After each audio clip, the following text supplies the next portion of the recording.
Hello students. In previous lecture you have studied about wind, atmospheric pressure, importance of atmospheric pressure. Now today I teach you about wind, storm and cyclone. Wind means moving air from high pressure region to lower pressure. Air always move करती है high pressure to lower pressure. ये deo की bottle अगर इसमें से air या कहीं gas निकलती है तो यहाँ क्या है हाई प्रेशर से कहाँ मूव कर जाएगी लोअर प्रेशर की ओर. Air always move. In last lecture we have discussed about it. Next है आपने पढ़ा था कि एयर एक्सर्ट्स प्रेशर. फुटबॉल्स हैं उनमें भी एयर होती है, प्रेशर लगाते हैं. टायर्स में भी एयर है. आप फ्रूटी पीते हो वहां स्ट्रॉ की हेल्प ले रहे हो, वहां भी air pressure important role play कर रहा है. सिरिंज से मेडिसिन फिल कर रहे हो वहां भी मेडिसिन के ड्रॉपर में भी एयर प्रेशर. एक एक्टिविटी है स्टूडेंट्स, ये कैन है और कैन में लिया कुछ अमाउंट वाटर का और अब इसे प्रोवाइड करी हीट मिलेगी. वाटर इवेपोरेट होगा और इस कंटेनर में इस कैन में एयर भी है और वाटर भी है और वाटर को हीट मिल रही है तो वाटर कैसा हो जाएगा हॉट हो जाएगा. ओके. अब क्या किया इसको, जब ये वाटर हॉट हो गया 10 to 15 मिनट तो इसको अच्छे से बॉईल किया, तेज गर्म हो गया, अब इसको हटा दिया, अच्छे से कवर कर दिया. ये टीन कैन है, सपोज को टीन कैन है तो इसके अंदर क्या हॉट वाटर और यहाँ वेपर्स हैं अभी क्योंकि बहुत ज्यादा हीट उन्हें मिली. अब ऊपर से आप क्या कर दो, टैप टर्न ऑन कर दो टैप, तो क्या होगा इसके ऊपर वाटरफॉल होगा. वाटर क्या करता है हीट को एब्जॉर्ब कर लेता है, जो इसकी हीट है इसको एब्जॉर्ब कर लेगा तो ये कैसा होगा कंटेनर ठंडा हो जाएगा, है ना. वेपर्स कंडेंस होकर नीचे आने लगेंगी तो आप पाओगे कि ये जो कैन है इसकी शेप कैसी हो जाएगी, डीफॉर्म. ये शेप डीफॉर्म हो गई मीन्स बिगड़ गई. एक अच्छा खासा कंटेनर उसमें थोड़ा गर्म पानी था और ऊपर से आपने टैप ऑन किया तो पता नहीं टर्न ऑन करने पर ऐसा क्या हुआ कि वो श्रिंक हो गया. तो इसके पीछे लॉजिक क्या है बेटा, ये कैन है इसमें कुछ अमाउंट वाटर का हीट दी, फिर इसको फ्लेम से रिमूव कर लिया, उसके बाद इसको कवर कर दिया ढक्कन से, प्रॉपर कवर कर दिया. उसके बाद ऊपर से क्या किया वाटर, टैप वाटर ऑन कर दिया तो क्या होगा ये डिफॉर्म क्यों हुआ. सोचो क्या हुआ, जब टैप वाटर ऑन किया तो वाटर ने एब्जॉर्ब कर ली कंटेनर की हीट, जो स्टीम बन रही थी वेपर्स बन रही थी वो हो गई कंडेंस, ठंडी हो गई. वेपर्स धीरे धीरे फिर से लिक्विड में कन्वर्ट होने लगेंगे, नीचे आने लगेंगे. ये वेपर्स ऊपर क्या लगा रही थी, प्रेशर. क्या एक्सर्ट कर रही थी, प्रेशर लगा रही थी, प्रेशर एक्सर्ट कर रही थी. ठीक इसी तरह इस कंटेनर में जो ऊपर एयर थी वो एयर भी क्या कर रही थी, प्रेशर लगा रही थी और हीट मिलने पर एयर भी क्या होती है एक्सपेंड, तो वो ऊपर आकर क्या कर रही थी, प्रेशर लगा रही थी, ताकत लगा रही थी. तो अब जब ऊपर से पानी आने लगा तो धीरे धीरे कंडेंस हो गया सारा सिस्टम. कैन के अंदर जो पानी था, जो स्टीम थी वो भी ठंडी हो गई, कंडेंस होकर वापस नीचे आ गई, एयर भी ठंडी होकर नीचे आ गई. तो अब जो यहाँ प्रेशर लग रहा था वो प्रेशर लगना क्या हो गया, बहुत ही कम हो गया या कहीं बंद हो गया. तो प्रेशर कहाँ से लग रहा है, ऊपर से लग रहा है ना. तो और आसपास एयर भी प्रेशर लगा रहे हैं कैन पर, यहाँ वाटर प्रेशर लगा रहे हैं. कौन प्रेशर लगा रहा है, वाटर क्या कर रहा है, प्रेशर एक्सर्ट कर रहा है. तो इससे क्या होगा, यहाँ प्रेशर कम और बाहर प्रेशर ज्यादा. यहाँ क्या है हाई प्रेशर और अंदर प्रेशर बहुत ही लो है तो कैन क्या होगा डीफॉर्म. तो एयर क्या एक्सर्ट करती है, प्रेशर. ओके. ये एक्टिविटी आपकी बुक में गिवन है. नेक्स्ट है बेटा इंपॉर्टेंट कंसेप्ट विंड. विंड आपने पढ़ा moving air from region of high pressure to lower pressure. Air move करते हैं हमेशा high pressure to lower pressure, ये आप कर चुके हो. अब विंड करंट जनरेट कैसे होता है, विंड करंट मीन्स इलेक्ट्रिसिटी नहीं, करंट का मतलब होता है flow of particles. Current means flow of particles. और विंड की बात करें तो wind means air, air move कर रही है, जहां वो ज्यादा है वहां से कहा जाएगी जहां वो कम है। और एयर के अंदर क्या होते हैं, पार्टिकल्स होते हैं, है ना। और पार्टिकल्स का ये जो कंटिन्यूअस मूवमेंट है इसी को हम क्या कह देते हैं, विंड करंट। ओके, इसे डिटेल में स्टडी करते हैं, विंड करंट। कल हमने ये भी डिस्कस किया था, वार्म राइजिंग एयर और कोल्ड सिंकिंग एयर डिस्कस किया था। एयर प्रेशर, कहीं एयर ज्यादा प्रेशर एक्सर्ट करे, कहीं कम। ऐसा क्यों होता है, क्योंकि सरफेस एक जैसी नहीं होती, वाटर सब जगह एक जैसा नहीं होता, टेम्परेचर एक जैसा नहीं होता। कल आपने किया था कि एयर है, लास्ट लेक्चर में आपने किया था एयर है। बात करते हैं warm rising air, warm rising air, air है, गर्म होकर उठी, वार्म होकर उठी, ऊपर गई, तो क्या हुआ, यहां से उठी, कुछ यहां गई, कुछ यहां गई, तो एयर ऐसे उठकर ऊपर चली गई, वार्म हुई। तो नीचे से उठकर ऊपर आई तो नीचे पार्टिकल्स कम हो गए ना, एयर कम हो गई। तो यहाँ क्या हो गया, पार्टिकल्स कम होंगे, एयर कम होगी, तो यहाँ पर क्या होगा, प्रेशर भी कम होगा। ये क्या होगा, लो प्रेशर रीजन, क्या हो गई, लो प्रेशर रीजन, इसको लिख दिया एल, लो प्रेशर रीजन। और जब एयर ऊपर जाकर क्या हो गई, धीरे धीरे कंडेंस हो गई, नीचे आ जाएगी ठंडी होकर। कोल्ड एयर हमेशा सिंक करेगी, नीचे की ओर आएगी। सिंक वैसे डूबना होता है, डूबेगा तो कोई भी नीचे ही आएगा, तो cold sinking air, cold sinking air कैसे आएगी, इस तरह ऊपर से नीचे आ जाएगी। तो जब ऊपर नीचे ऑलरेडी एयर होगी और ऊपर से भी नीचे एयर आ रही है, तो एयर का अमाउंट बढ़ गया, तो प्रेशर क्या होगा, ज्यादा, हाई प्रेशर, हाई प्रेशर, इस जगह क्या होगा, हाई प्रेशर। हमेशा वार्म राइजिंग एयर, जब एयर वार्म होकर गर्म होकर ऊपर उठ रहे तो अपने नीचे क्या क्रिएट कर देगी, क्या करेगी, लो प्रेशर क्रिएट कर देगी। उसके नीचे क्या होगा, उसके नीचे की बात करें तो वहां प्रेशर कम होगा। और जब ऊपर से कोल्ड सिंकिंग एयर नीचे आ रही है तो वो जहां जा रही है वहां पर पार्टिकल्स एयर के बढ़ेंगे या कम होंगे, बढ़ेंगे ऑब्वियसली। तो एयर पार्टिकल ज्यादा होंगे, एयर की डेंसिटी ज्यादा होगी, तो क्या होगा, क्या होगा, यहाँ पर प्रेशर ज्यादा होगा, हाई प्रेशर। और हाई प्रेशर कहीं पर लो प्रेशर एयर का, क्यों, ड्यू टू अनइवन हीटिंग, एक जैसी हीटिंग सभी जगह पर नहीं होती, ये हम डिस्कस करेंगे।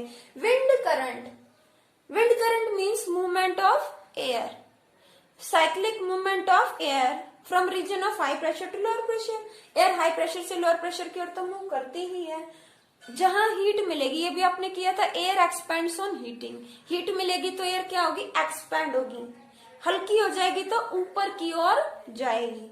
ओके, कोई भी चीज आप जलाते हो तो आप देखते हो एयर में मिक्स हो जाते हैं पार्टिकल्स और वो ऊपर जा रहे हैं, कौन, किसके साथ जा रहे हैं, वो एयर में ही तो जा रहे हैं, तो air expends on heating. Wind current generate होते हैं, उसके पीछे क्या रीजन है, मींस एयर का ये जो मूवमेंट हो रहा है क्या वजह है, क्योंकि सभी जगह एक जैसा टेम्परेचर नहीं है, एयर इक्वली हीट रिसीव नहीं कर रही, कहीं ज्यादा गर्म है कहीं कम गर्म है, जहां ज्यादा गर्म है तो ऊपर उठेगी, कम गर्म है तो वो नीचे, कहीं जमीन पर लैंड है कहीं वाटर है, एक जैसा तो नहीं है ना। विंड करंट किस वजह से जनरेट होते हैं, generation of wind current,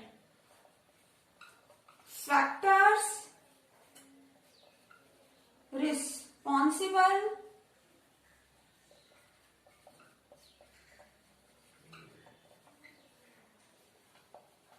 responsible for generation of wind current. Wind current किसकी वजह से जनरेट होते हैं, फर्स्ट अनइवन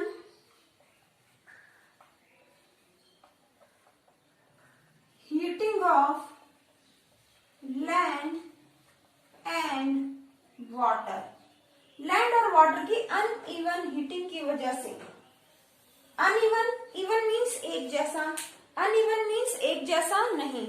तो अनइवन हीटिंग की वजह से, लैंड और वाटर की अनइवन हीटिंग की वजह से विंड करंट क्या होंगे, जनरेट होंगे।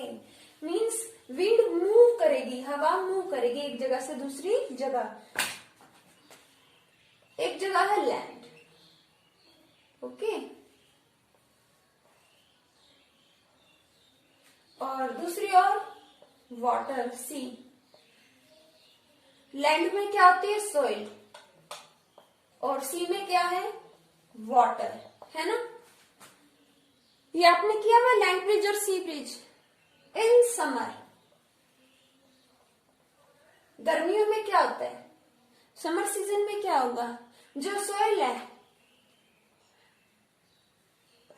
सन की हीट मिलेगी, सन की हीट मिलेगी तो क्या होगा, जो सोइल है वो जल्दी वार्म हो जाएगी, सोइल जल्दी वार्म होगी। वाटर गर्म भी देर से होता है, ठंडा भी देर से होता है, सोइल गर्म भी जल्दी होगी, ठंडी भी जल्दी हो जाएगी। जब सन की हीट मिलेगी तो सन की हीट मिलने पर सोइल वार्म हो जाएगी, सोइल वार्म हो जाएगी तो सोइल के ऊपर जो एयर है जो इसके कांटेक्ट में आ रहे वो वार्म हो जाएगी, वार्म होगी तो लाइट हो जाएगी, लाइट हो जाएगी तो ऊपर चली जाएगी।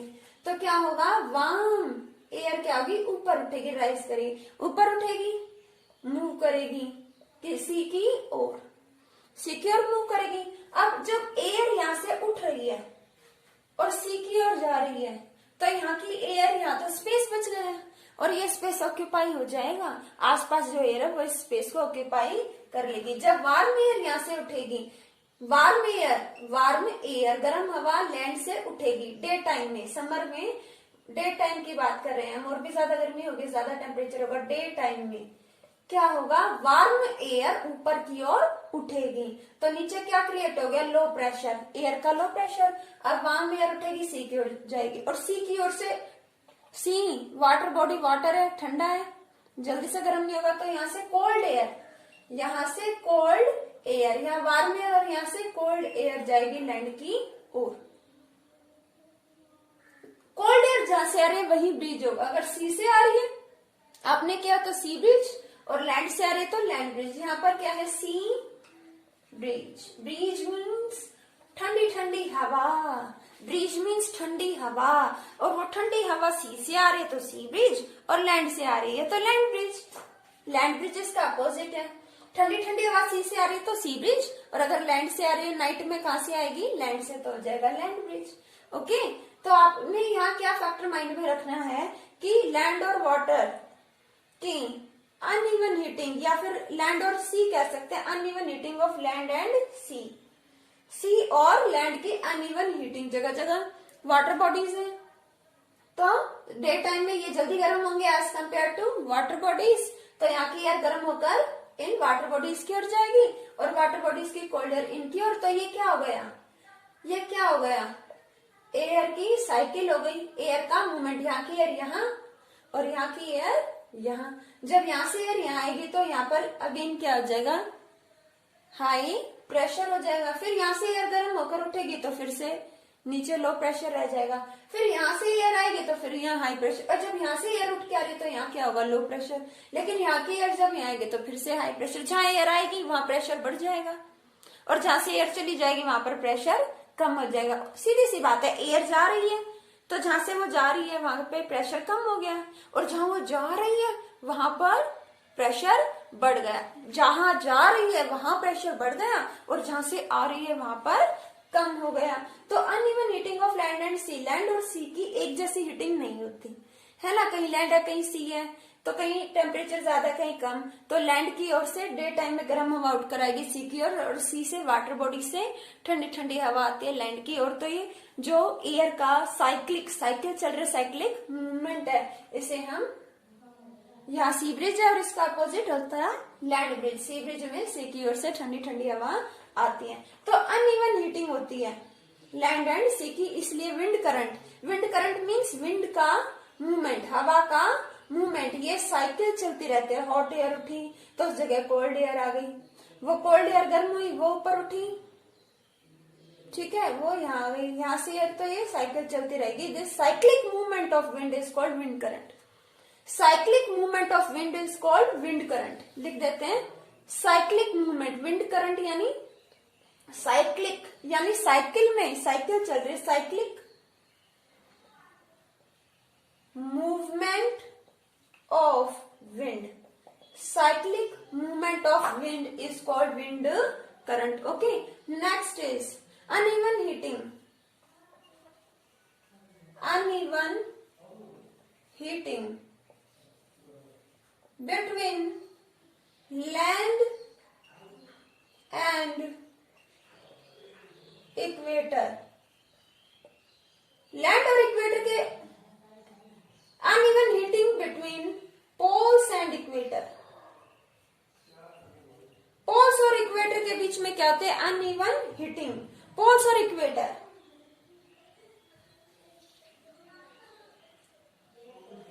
ये क्या है? इक्वेटर, और ये north pole and this is south pole.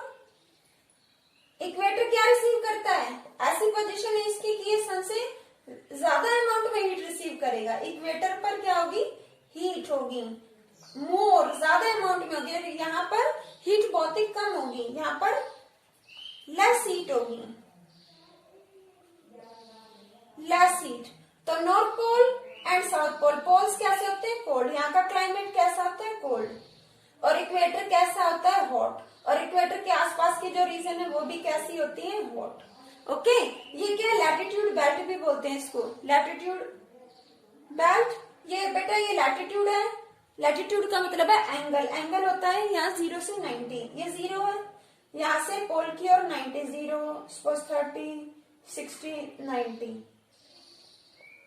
0 degree, 30 degree, 60 degree, 90 degree. नीचे आ रहे हो जैसे नंबर लाइन में करते हो, ऊपर पॉजिटिव नीचे नेगेटिव, यहाँ ऐसे कर दो। -30 डिग्री, -60 डिग्री, -90 डिग्री। ओके, अब ये देखो, इस बात को समझो कि पोल्स और इक्वेटर की जो हीटिंग है वो अनइवन, एक जैसी नहीं है। जो इक्वेटर है ये बहुत हीट रिसीव करता है, हीट रिसीव करेगा। तो अब बात करते हैं ये पैरेलल ही होते हैं। ये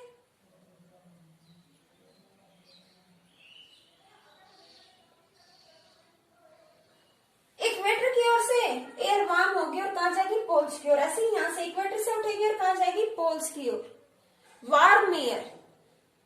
और पोल्स की ओर से कोल्ड एयर आएगी और वो क्या करेगी? जो यहाँ स्पेस क्रिएट हो गया उसको ऑक्यूपाई करेगी। तो यहाँ से वार्म एयर उठती है और पोल्स की ओर जाती है। इक्वेटर की ओर से, और इक्वेटर के अराउंड 0 से 30 की बात करें, ये 0 से -30 की बात करें, वार्म एयर उठी और कहा गई? यहाँ से ऊपर, ठीक है। और यहां से उठने वाली कहां गई? यहां आएगी। तो समझने की बात है, वार्म एयर इक्वेटर और इक्वेटर के आसपास से उठेगी और पोल्स की ओर जाएगी, ऊपर और नीचे। ठीक ऐसे पोल से कोल्ड एयर आएगी और जहां पर स्पेस क्रिएट हो गया, जहां से हॉट एयर उठी थी वहां पर चली जाएगी।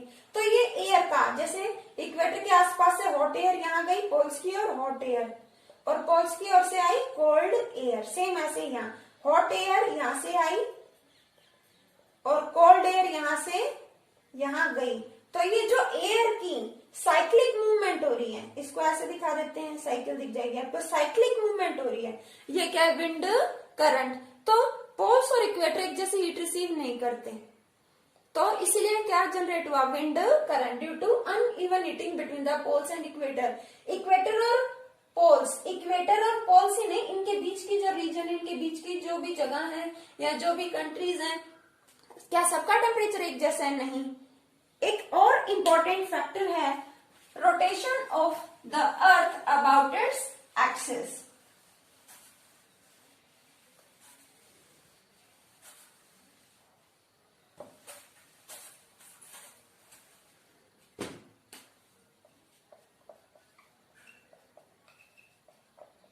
rotation of the earth about its axis। अर्थ की इसके एक्सिस के अबाउट जो रोटेशन होते हैं वो भी रिस्पॉन्सिबल है। अर्थ मूव करते रहते, फिक्स तो है नहीं, और इसी की वजह से सीजन बनते हैं। अर्थ अपने एक्सिस के अबाउट, ये अर्थ है, ये अपने एक्सिस का ऐसे चक्कर लगा रही है। तो कुछ पार्ट अभी सन से रिसीव कर रहा है, हाफ पार्ट, बाकी नहीं कर रहे हैं, वहां नाइट है। अब वो रिसीव कर रहा है, वहां डे है, रेस्ट पार्ट में क्या नाइट है। ठीक है, तो डे और नाइट भी इसी वजह से बनते हैं, आप जानते हो। तो rotation of the earth about its axis, ये जो अर्थ अपने एक्सिस के अबाउट मूव कर रही है ना, अर्थ अपने एक्सिस के अबाउट मूव कर रही है, सन भी मूव कर रहा है, अर्थ भी मूव कर रही है, तो इसकी वजह से भी विंड करंट जनरेट होता है। कोई भी रीजन, कोई भी जगह जो है हमेशा एक जैसा टेम्परेचर है ऐसा तो नहीं होता ना, कभी डे है, कभी नाइट है, कभी टेम्परेचर ज्यादा है, कभी कम है, कभी मैक्सिमम है, कभी मिनिमम है, तो इसीलिए विंड करंट जनरेट होते हैं। और एक इंपॉर्टेंट फैक्टर और भी, ocean current. Ocean current means ocean के अंदर करंट आ गया, नहीं, ये भी हमने अपने लास्ट वीडियो में किया था। ओशियन करंट का मतलब है ओशियन है। अब ओशियन में भी सपोज यहाँ सन है, ओशियन का ये पार्ट फेस कर रहा है इसको, तो यहाँ का वाटर कैसा होगा, हॉट वाटर, कोल्ड रीजन, मतलब जहाँ हीट कम है वहां जाएगा। तो वाटर के अंदर तो हो ही रहा है, मैंने आपको बताया था वाटर का तो मूवमेंट हो ही रहा है, यहाँ पानी गर्म होकर इधर जाने लगेगा। हमेशा चाहे सॉलिड हो, चाहे लिक्विड हो, चाहे गैस, चाहे पानी हो, चाहे हवा हो, सभी हॉट रीजन, हॉट जगह से कोल्ड जगह की ओर आते हैं। अब वाटर हॉट है यहाँ का, तो इसके ऑब्वियसली ऊपर की एयर भी हॉट हो जाएगी। अब वाटर हॉट है तो एयर भी हॉट हो जाएगी, तो एयर का मूवमेंट होगा हॉट रीजन से कोल्ड रीजन की ओर। यहाँ एयर कैसी है, सन की वजह से हॉट, और हॉट एयर मूव कर जाएगी कोल्ड रीजन की ओर। ठीक है, ठीक ऐसे ही हॉट एयर कोल्ड रीजन की ओर, और जो यहाँ की कोल्ड रीजन है यहाँ स्पेस बच गया, यहाँ पर लो प्रेशर है, तो कोल्ड एयर यहाँ की ओर। इसे साइक्लिक फॉर्म में दिखा दे तो इस तरह से, ये साइक्लिक फॉर्म में क्या हो गया, विंड एयर का मूवमेंट, तो ये हो गया cyclic movement of wind is called wind current. Wind current mean cyclic movement of wind. ठीक है, clear. Ocean current, rotation of the earth about its axis, uneven heating between poles and equator, and uneven heating of land and sea, या कहीं water bodies. अब एक important point आता है monsoon. क्या है ये मॉनसून, ये वर्ड आया है मौसम, मौसम से आया है। मौसम का मतलब इसे हम कह सकते हैं, एक अरेबिक वर्ड है सीजन, सीजन, या फिर कहेंगे shift of wind, shift of wind. मौसम अरेबिक वर्ड है, ये कैसा वर्ड है, अरेबियन वर्ड है, अरेबिक वर्ड है ये। ठीक है, ये कहां से है, मौसम, कहां से है, मौसम, मौसम मतलब सीजन या शिफ्ट ऑफ विंड। मॉनसून यहीं से ही देख लो, मॉनसून कैसे आते हैं, कोस्टल एरियाज की बात करें या सी की बात करें, वाटर यहां से आ रहे हैं।